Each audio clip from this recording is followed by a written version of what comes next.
Adoro gente que não poupa tempo, não poupa palavras, gente que não poupa abraços, sorrisos e demonstrações.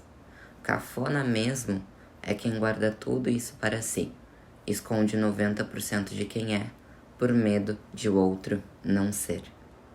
Se o outro não for, é bom saber, o quanto antes. É assim que eu penso.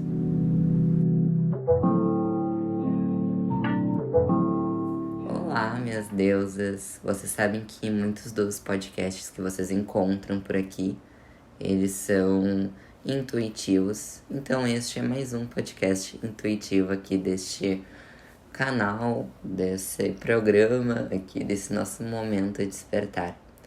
E o que eu senti de trazer ali nessas primeiras palavras, o que é a vulnerabilidade, certo? O que é a gente não guardar. É interessante, inclusive, porque não sei se vocês conhecem as cartas xamânicas. São cartas, inclusive, que eu falo muito dentro do Lunar, do portal Lunar, que é uma plataforma de autoconhecimento feminino que eu co-criei. E lá, nas cartas xamânicas que tem dentro da plataforma, tem uma carta que é a carta do esquilo. E o esquilo, ele fala justamente sobre a gente saber o que a gente precisa guardar e o que a gente está acumulando. Em um sentido de questionar, assim, quais são as reservas que eu estou fazendo. Será que nessas reservas que eu tenho, eu guardo os meus valores, os meus princípios, guardo as minhas boas intenções? Ou será que eu tô escondendo as minhas vulnerabilidades por medo de mostrar ela pro mundo? Por medo de talvez ser julgada, por medo do que o outro vai pensar? E será que eu tô estabelecendo, então, relações a partir da minha verdadeira versão? E isso não significa só a gente falar o que a gente sente, o que a gente pensa. Muitas vezes é olhar para dentro um pouquinho e se perguntar o que é importante para mim. Então, buscar pessoas, buscar conexões que também tenham esse valor, deem importância para isso também. Mas só quando a gente olha lá dentro as nossas reservas, o que realmente importa para nós, os nossos valores, é que aí sim a gente vai saber o que a gente precisa expressar, o que a gente tem para entregar pro outro. E muitas vezes também o que a gente precisa curar. Às vezes a gente está segurando algo, deixando de falar sobre alguma coisa, deixando de criar conexões, deixando de ir em lugares por questões internas, pelas famosas crenças limitantes, por questões que estão ali escondendo cada pedacinho nosso, como uma forma de proteção. E aí a gente vai deixando de ser 100% da gente, vai se tornando 90, 80, 70. E aí chega num momento que a gente tá tão mecânica que qualquer ato nosso nos surpreende. Inclusive atos positivos. Eu sempre trago esse exemplo porque eu acredito que quando a gente olha para nossa história, a gente consegue trazer algo realmente ali a partir do nosso sentir, né? E eu sempre trago esse exemplo pra cá e pras lives lá no Insta e os vídeos no YouTube, de que eu passei por diversas situações ali, saindo da infância, quer dizer, desde o início, desde o meu nascimento, mas que me fizeram, assim, passar por situações onde eu fui entrando cada vez mais pra dentro da minha concha, né? Fui me escondendo e ficando insegura e tímida, enfim. E quando eu me propus a ler meu mapa astral, a buscar o autoconhecimento, que eu acredito ser o primeiro pilar. Não tem como a gente saber quem nós realmente somos apenas nos questionando. Então, quando eu fui ler a primeira vez, né, o meu mapa, eu me deparei com uma grande potência em comunicação. E aquilo ali pra mim foi um choque. Porque eu fugia desse poder. E aí, eu questiono isso pra vocês também.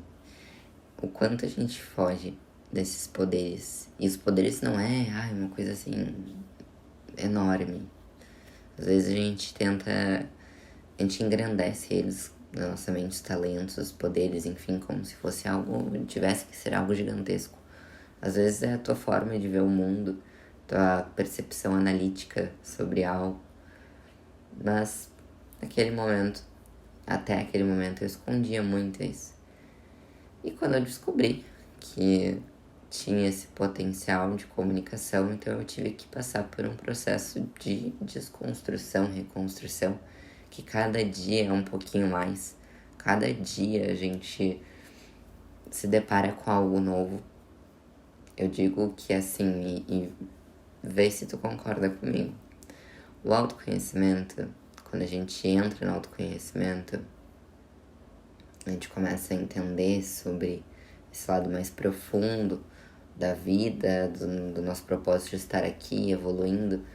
Não tem como a gente sair disso. No momento que você olha para algo, não tem como excluir aquilo ali da sua mente. Então, uma das virtudes, das habilidades em ser uma mulher cíclica, em pegar a sua criança interior pela mão e dizer vamos lá, vamos evoluir, é desenvolver esse gosto por desafios. Porque só você vai saber o quanto algo é desafiador e também o quanto é recompensador curar aquilo ali. E o desafio é algo possível de ser passado.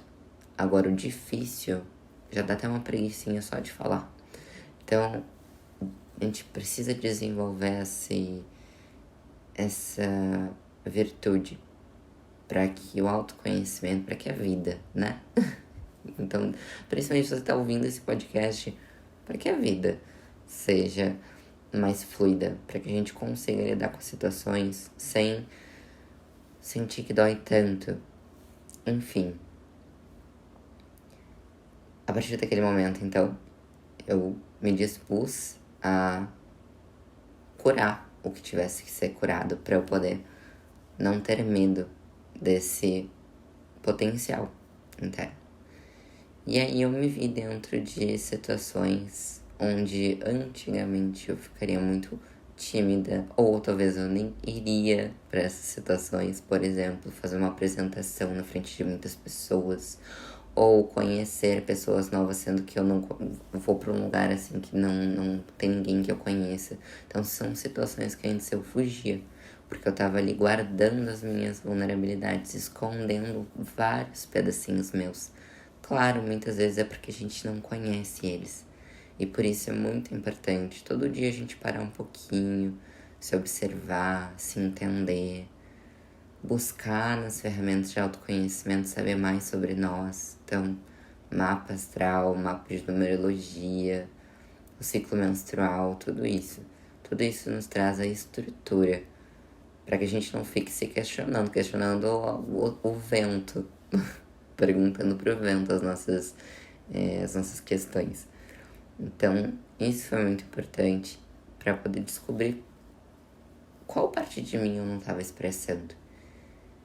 E aí, quando a gente descobre essa parte nossa, vem as oportunidades / desafios também. De a gente externalizar quem a gente é, externalizar essas vulnerabilidades. E deusas, esse processo é lindo. Pensa num momento que com certeza já deve ter passado por isso. De se ver numa situação que antigamente talvez tu não te sentiria vontade de fazer, ou antigamente tu sentiria receio, ou tu não iria, simplesmente porque, tu tá mais confortável que onde eu tô. Só que na verdade não é porque tu tá mais confortável onde tu tá, é porque aquela situação ela apresenta um desafio pra ti. E quando tu vai para aquela situação e determinada, por exemplo, eu vou ir lá para por um grupo de pessoas que eu não conheço, mas eu vou lá criar conexões, mesmo sabendo que eu tive choques, traumas, enfim, no passado que me fizeram trazer feridas de ser uma pessoa mais fechada. Mas quando tu vai com a disposição, e não é sobre esperar a aceitação do outro, e nem sobre ficar pensando o que os outros vão achar, mas é sobre você olhar para dentro de si, reconhecer quais as dores que você está indo curar ali e você mesmo validar. E não é validar só ser, vamos supor, nesse mesmo exemplo meu, eu não validei, minha primeira palestra que eu fiz, eu não validei ela pelo ato de ela ter sido boa ou desvalidei ela por ela não ter sido tão boa quanto eu esperava. Eu validei pelo ato de eu ter ido fazer. Só da gente ir fazer, de a gente se colocar à disposição de mostrar uma vulnerabilidade. Isso a gente já merece, pelo menos assim, um chocolate Milka de presente. A gente merece se premiar, se recompensar. Porque imagina se fosse com outra pessoa te falasse, amiga, eu preciso superar isso daqui e eu me diz o que eu faço. E daí tu vai lá e estimula ela a agir. Só de ela fazer essa ação, com certeza tu seria uma amiga que iria parabenizar ela. Se o resultado que ela teve dessa ação foi positivo ou não, com certeza você ia parabenizar ela. Então, faça o mesmo contigo. Pra gente ter conexões mais reais, pra gente atrair pessoas que não têm medo de demonstrar sua vulnerabilidade, pessoas que estão dispostas a serem elas mesmas e não se moldar para que algo dê certo, até porque o certo é muito subjetivo. A gente precisa ir em encontro às nossas vulnerabilidades, buscar entender por que elas existem e se colocar à disposição com essa postura da mulher cíclica que sabe que o desafio é algo natural para ela, que sabe que a mudança é natural para ela, afinal nosso corpo muda diariamente. E se colocando à disposição, segurando essa criança interior, que sempre vai estar ali com algum receio, mas nós mesmos temos a nossa mulher madura, aí sim a gente consegue mostrar 100% de quem nós somos e, aos pouquinhos, atrair as pessoas e situações que também estão dispostas a se mostrarem 100% quem elas são.